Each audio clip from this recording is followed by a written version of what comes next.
तो भैया कैसे आपका स्वागत है हमारे एक नए वीडियो में। भाई आज की इस वीडियो में हम लोग देखने वाले हैं कुछ ऐसे गूगल मैप में छुपे हुए लोकेशन जिसको आज से पहले न मैंने देखा है ना ही आपने देखा है, और बहुत ही कम लोग उस लोकेशन के बारे में जानते हैं। तो चलिए आइएगा हम लोग देखते हैं लोकेशन, लेकिन स्टार्ट करने से पहले वीडियो को चैनल को सब्सक्राइब और वीडियो को लाइक जरूर से कर दीजिए। चलिए बिना किसी देरी के वीडियो को स्टार्ट। यमन के रेगिस्तान में मौजूद इस गड्ढे को शैतान का कैद खाना क्यों कहा जाता है और इसके अंदर आखिर क्या कुछ छुपा है। गूगल अर्थ में रिकॉर्ड हुए कुछ ऐसे मंजर जिन्हें शायद आज से पहले कभी नहीं देखा गया। इराक में अमेरिकन ड्रोन स्ट्राइक से लेकर गाजा में इजरायली बॉम्बिंग तक कुछ अनोखे मंजर तो कुछ ऐसे जिन्हें बयान करना मुश्किल है।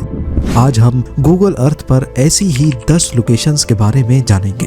ज़ेम टीवी की वीडियोस में एक बार फिर से खुशामदीद। नाजरीन, हमारी लिस्ट की सबसे पहली लोकेशन अल्जीरिया में वाक़ है। सहारा डेजर्ट में जहां दूर दूर तक सिर्फ टीलों का समंदर है, यहां रेत के ऊपर एक अनोखा गोल स्ट्रक्चर खड़ा है जिसकी हिस्ट्री आज तक किसी को मालूम नहीं पड़ी। कसार दरा नामी ये स्ट्रक्चर अल्जीरिया के तिमी मोम टाउन में वाक़ है, जहां पहुंचने के लिए जिद्दतों और मुश्किलात से भरपूर सफर करना पड़ता है। 35 मीटर की गोलाई में फैला हुआ और 2 मीटर ऊंची दीवारों का ये स्ट्रक्चर कोई किला था या घर या फिर कोई मुसाफिर खाना, इसका अंदाजा लगाना काफी मुश्किल है।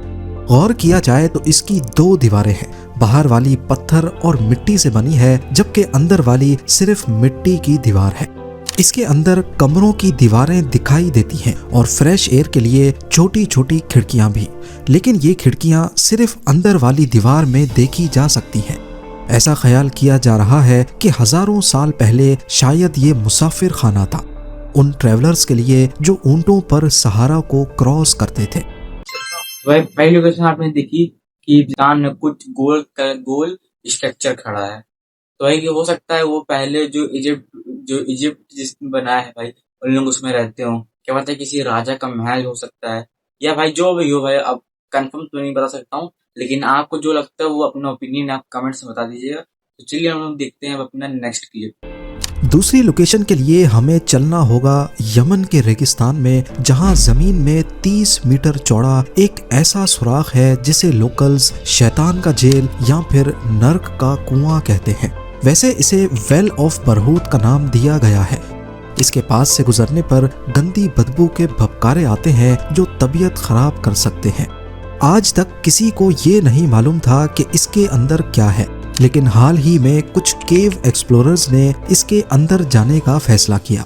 100 फीट नीचे उतरने के बाद यहाँ सांप मिले, मरे हुए जानवर थे और हजारों सालों से पानी गिरने की वजह से यहाँ केव पर्ल्स बन चुके थे। यहाँ रहने वाले लोग इस कुएं के पास से गुजरना पसंद नहीं करते और ना ही इसके बारे में बात करते हैं। तो भाई यामिन की जहाँ पे यामिन की जगह में वहां पर लोगों को कुआं मिला, जिसको कि इन लोग नाम दे दिए शैतान का कुआं। भाई कैसे शैतान का कुआं लगता है, उसके अंदर जैसे किसने बताया भाई उसमें जानवर जाके मर गए हैं या कुछ भी होगा उसमें, जो भी हो भाई। तो क्या बोलूँ उसमें, तो छोड़ो भाई, छोड़ो उसको, हम देखेंगे बाद में। नेक्स्ट वीडियो में बढ़ते हैं अपनी। अब रुख करते हैं इराक के शहर मोसूल का, जो अक्सर अमेरिकन ऑपरेशन के निशाने पर होता है। 2016 और 2017 में यहाँ आईएसएस के खिलाफ बैटल ऑफ मोसूल चल रही थी, जिसमें US military MQ-9 reaper drone के जरिए आईएसएस के ठिकानों पर हमले कर रही थी। ऐसा ही एक हमला हैरत अंगेज तौर पे गूगल अर्थ में भी रिकॉर्ड हुआ है। 19 जनवरी 2017 को ली जाने वाली पिक्चर में टिग्रिस रिवर के ऊपर MQ-9 रीपर देखा जा सकता है। ये ड्रोन किस मकाम पर हमला करेगा, इसका इशारा हमें सैटेलाइट की अगली फोटो में मिलता है, जो 5 दिनों के बाद 24 जनवरी 2017 को ली गई। ठीक इस लोकेशन पर 2 सुराख नजर आ रहे हैं जो इस ड्रोन गुजरने से पहले यहाँ मौजूद नहीं थे, और जिस वक्त ये ड्रोन यहाँ से गुजरता हुआ देखा गया, उस वक्त हमले की जगह पर एक बोट रिवर के किनारे पर देखी जा सकती है, जिसके पास कुछ लोग खड़े हैं और थोड़ा दूर एक गाड़ी भी खड़ी है। 19 जनवरी की फोटो में यहाँ सिर्फ एक सुराख नजर आ रहा है, पर यह सुराख भी ताज़ा मालूम होता है क्योंकि 14 दिन पहले 5 जनवरी की फोटो में यहाँ एक भी सुराख नहीं था। भाई देख लिया जैसे कि आपने क्लिप, तो वह ऐसा हो सकता है कि किसी टेररिस्ट ने वहां पे अटैक करवाया हो, या फिर किसी कंट्री, दो कंट्री में वॉर चल रही हो तो वहां से दूसरी कंट्री ने अटैक किया, ऐसा भी हो सकता है। या फिर जो भी हो सकता है भाई, कुछ भी हो सकता है वहां पे। लेकिन क्या मालूम कि भाई वो ड्रोन से, नॉर्मल ड्रोन हो सकता है, कोई आया हो बीच के किनारे पे भाई, वो अपना ड्रोन से कुछ कैप्चर कर रहा हो वीडियो, क्या बताओ, कुछ भी हो सकता है भाई। आप अपना ओपिनियन बताइएगा कमेंट्स में जरूर से। तो हम लोग देखते हैं अपनी नेक्स्ट क्लिप। अभी आपको एक ऐसे आइलैंड पर लेकर चलते हैं जहां कुछ अनोखे स्पॉट्स सैटेलाइट इमेज में रिकॉर्ड हुए हैं। नॉर्थ ईस्ट अफ्रीका के एरिट्रिया नामी मुल्क में वाक़े रेड सी में कई 100 आइलैंड्स मौजूद हैं। इनमें से ही एक छोटा आइलैंड जिसकी साइज 500 मीटर बाय 300 मीटर्स है, इसमें कुछ अजीब स्पॉट्स वाज़े तौर पे देखे जा सकते हैं। अगर आसपास के दूसरे आइलैंड्स पे देखा जाए तो यहाँ किसी किस्म के कोई निशानात जाहिर नहीं है। तो आखिर सिर्फ इसी आइलैंड पर हजारों की तादाद में ये स्पॉट्स किस चीज के हैं? इस आइलैंड पर ना अभी कोई आबादी है, ना ही पास्ट में कभी रही है। काफी सारी इंटरनेट रिसर्च करने पर मालूम पड़ा कि रेड सी में टर्टल्स की 5 किस्में पाई जाती हैं, और जब टर्टल को अपने अंडे देने होते हैं तो वो जमीन पर आकर सुराख करते हैं और उसके अंदर अंडे देते हैं। क्योंकि ये आइलैंड किसी भी ह्यूमन एक्टिविटी से पाक है, तो शायद यही वजह है कि टर्टल्स यहाँ आकर अपने बिल खोदते हैं। तो भाई जैसे कि आपने ये क्लिप भी देख ली कि किसी आइलैंड पे भाई कुछ व्हाइट कलर के डॉट्स थे। अब ये बंदा कह रहा है कि भाई उसमें टर्टल आके अपना अंडा दे सकता है, अपना प्रजाति को बढ़ा रहा होगा। हो सकता है ऐसा भी हो, या फिर किसी और रीजन से कुछ और हो सकता है भाई। लेकिन ऐसा कैसा कॉन्सिडेंस है कि जितने कछुए हैं सारे आके वहीं पे अपना अंडा दें, है ना भाई।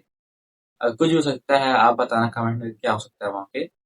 तो चलिए हम देखते हैं अपनी नेक्स्ट क्लिप। सेंट्रल मोरक्को में मौजूद ये सोलर पावर स्टेशन इतना बड़ा है कि ये स्पेस से भी आसानी से नजर आता है। नूर सोलर पावर स्टेशन टोटल 4500 एकड़ पर बना हुआ है, जिसमें 2 प्लांट तो सोलर पैनल से इलेक्ट्रिसिटी बनाते हैं, जबकि एक कंसंट्रेटेड सोलर प्लांट है। इसमें एक काफी ऊंचा सेंट्रल टावर होता है जिसका शैडो भी दिख रहा है, और इसके इर्द गिर्द हजारों मिरर्स लगाए गए हैं। ये मिरर्स सूरज के साथ साथ अपनी पोजीशन एडजस्ट करके सनलाइट को टावर के ऊपर रिफ्लेक्ट करते हैं। इस टावर के टॉप पर मोल्टन सॉल्ट होता है जो गर्म होकर टरबाइन चलाता है और फिर इलेक्ट्रिसिटी जनरेट होती है। ये दुनिया का सबसे बड़ा कंसंट्रेटेड सोलर पावर प्लांट है जो सैटेलाइट इमेज में काफी अनोखा मंजर पेश करता है। भाई इसमें क्या ही बोलूं, आप लोगों से क्लिप देख ही लिए कि इसमें मैं क्या ही बोलूं। ऐसा दिखा रहा बंदा, इसमें क्या ही बोल सकता हूँ मैं भाई। सोलर पैनल है भाई, वो एनर्जी जनरेट कर रहा है, और क्या ही करेगा वो। लेकिन वैसे सुनसान इलाके में वहां पे आसपास आपने देखा होगा, यहाँ पूरा रेगिस्तान इलाका है, वहां पे कौन सी सिटी भाई पैदा हो रही है, ये बता दो मेरे को। इतने मिरर्स लगे वहां पे, ये बताओ मेरे को भाई। छोड़ो भाई, इसको देखेंगे बाद में। हम लोग अपने नेक्स्ट क्लिप पे बढ़ते हैं। 2001 में कैप्चर की गई इस सैटेलाइट फोटो में यहाँ सिर्फ खेत दिखाई दे रहे हैं। ये पाकिस्तान के शहर एबटाबाद की एक खास लोकेशन है। यहाँ का अगला सैटेलाइट इमेज 9 मई 2010 का है, जब यहाँ पर बहुत सारे घर बने देखे जा सकते हैं। ये वो घर था जहाँ उसामा बिन लादेन ने पनाह ले रखी थी। 2 मई 2011 को यहाँ एक ऑपरेशन में उसामा बिन लादेन को मारा गया, और इसी दिन की सैटेलाइट फोटो कैप्चर जरूर की गई थी, पर ये काफी ब्लर है, जिसकी वजह से ज्यादा डिटेल्स नजर नहीं आ रही। इस ऑपरेशन के फौरन बाद इस घर को गिरा दिया गया। बिफोर एंड आफ्टर का फर्क वाजे तौर पे देखा जा सकता है। आज इस एरिया में काफी सारे नए घर बन चुके हैं, लेकिन ये पूरा कंपाउंड आज भी खाली पड़ा है। तो खाली पड़ा तो भाई तुमको क्या करना है भाई। ऐसा क्लिप दिखा रहा हूँ जिसपे कुछ रिएक्ट भी नहीं कर सकता, कुछ बता भी नहीं सकता है भाई। उस जगह में क्या ही बताऊं मैं, क्या होगा वहाँ पे। गवर्नर ने खाली करवा दी, तो भाई इसमें क्या करूँ मैं। इसमें कुछ है ही नहीं से मिस्टीरियस की बताऊं मैं आप लोग को। तो भाई आज के लिए बस इतना ही। हम लोग मिलते हैं आपसे नेक्स्ट वीडियो में। लेकिन कहाँ जा रहे हो आप लोग, जानने से पहले वीडियो को कर देना लाइक और चैनल को कर देना सब्सक्राइब। तो मिलते हैं आपसे नेक्स्ट वीडियो में, तब तक के लिए बाय गाइस।